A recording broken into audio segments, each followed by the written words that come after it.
สบายดีลูกค้าทุกท่านหลังจากที่ว่าพวกเขาได้ท่าดนเนาะประมาณทิศปลายแล้วเพื่อว่าเครื่องงวดใหม่จะเข้ามามื้อนี้ก็ถือว่าเป็นโอกาสดีหลายที่ว่าเครื่องงวดใหม่เข้ามาแล้วโดยเฉพาะมันเป็นเตียงพยาบาลที่จะให้เบิ่งนี่ตัวที่เข้ามาเมื่อวานนี้เนาะเดี๋ยวเราเข้ามาเบิ่งเลยอันนี้เป็นเตียงพยาบาลเป็นรุ่นไกลเดี่ยวเนาะเป็นรุ่นประหยัดงบสำหรับที่ว่าเฮาใช้แบบโฮมสเตย์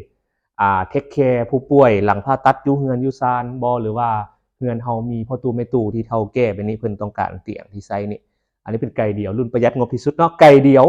หมายความว่าสามารถที่จะนอนเทิงได้เนาะแต่ว่าตีนบ่สามารถยกได้นี่ไก่เดี่ยวทั้งหมดที่เข้ามานี่มี3หน่วยเนาะที่เข้ามาใหม่นี่เป็นรุ่นที่ว่าตีนติดล้อสามารถที่จะยูไปมาในพื้นกะโหลใช้สะดวกสบายเนาะตีนติดล้อล็อกได้ติดล้อหมดเลยเนาะเขาจะบ่เอาตีนตั้งธรรมดามาเพราะว่ามันเคลื่อนย้ายยาก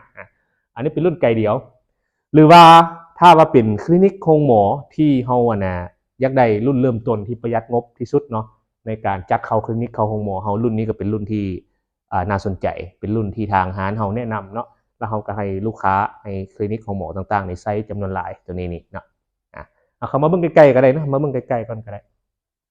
อาจจะสังเกตเห็นเลยว่า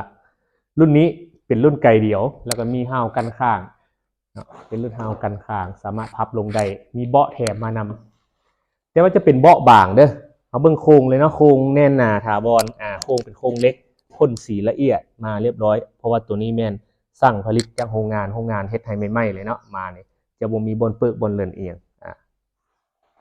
3หน่วย